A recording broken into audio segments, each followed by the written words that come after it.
What if I told you that massive life changes don't require massive effort? It's true. The secret to transforming your life lies in something so small, it's almost invisible: tiny habits. In this video, I'm going to show you the incredible power of starting small, how micro-habits can snowball into big results, and how the Tiny Habits method by BJ Fogg compares to habit stacking. By the end, you'll know exactly how to use these strategies to upgrade your life, one small step at a time. Hi, I'm Mike, and welcome back to Lifelong Learners, where we explore simple yet effective ways to build habits, boost productivity, and unlock your potential. Today, we're diving deep into the concept of tiny habits, a revolutionary approach that proves small changes can lead to extraordinary results. So, if you're ready to make big changes without the overwhelm, let's get started. Section 1. What are tiny habits? Tiny habits are exactly what they sound like: small, easily achievable actions that take almost no time or effort to complete. The idea comes from BJ Fogg, a behavioral scientist who wrote the book Tiny Habits. According to Fogg, the key to lasting change isn't about motivation or willpower, it's about starting small and celebrating every step forward. For example, instead of saying, "I'll work out for an hour every day," a tiny habit might be, "I'll do one push-up after I brush my teeth." It's so small, it's almost impossible to fail. But over time, that single push-up can snowball into a full workout routine. The beauty of tiny habits is that they grow naturally, like planting a seed that eventually becomes a tree. Section 2. Why starting small works.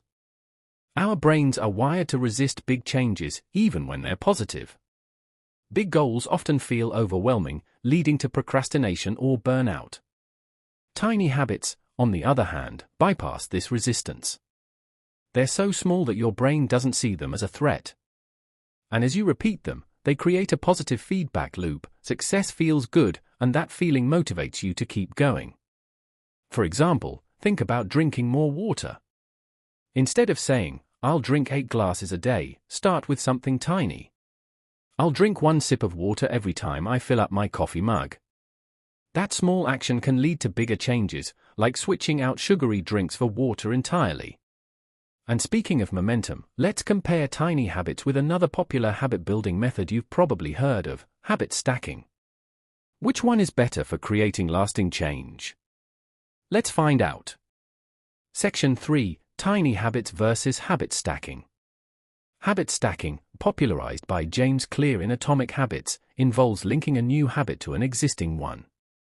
For example, after I brush my teeth, I'll floss.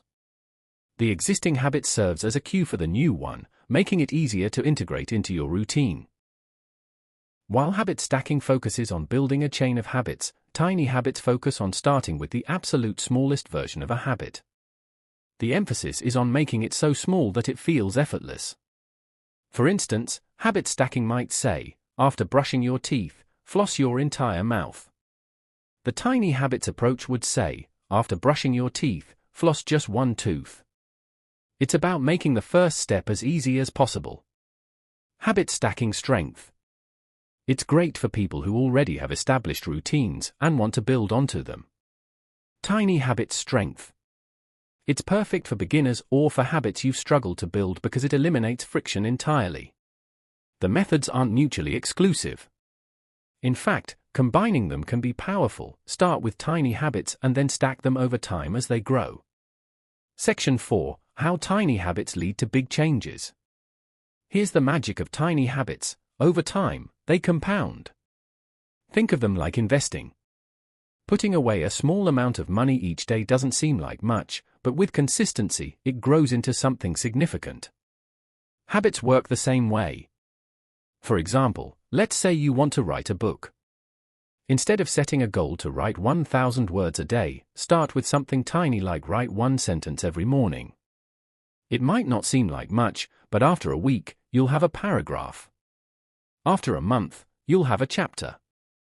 Tiny actions lead to big results when done consistently. Section 5. How to build tiny habits. Step 1. Anchor your habit. Start by anchoring your tiny habit to an existing routine. For example, after I brew my morning coffee, I'll take 1 deep breath to relax. Anchoring ties your new habit to something you already do daily. Step 2. Start tiny. Shrink the habit down to the smallest possible version. Want to start meditating? Commit to sitting for just 30 seconds. Want to start journaling? Write down one word.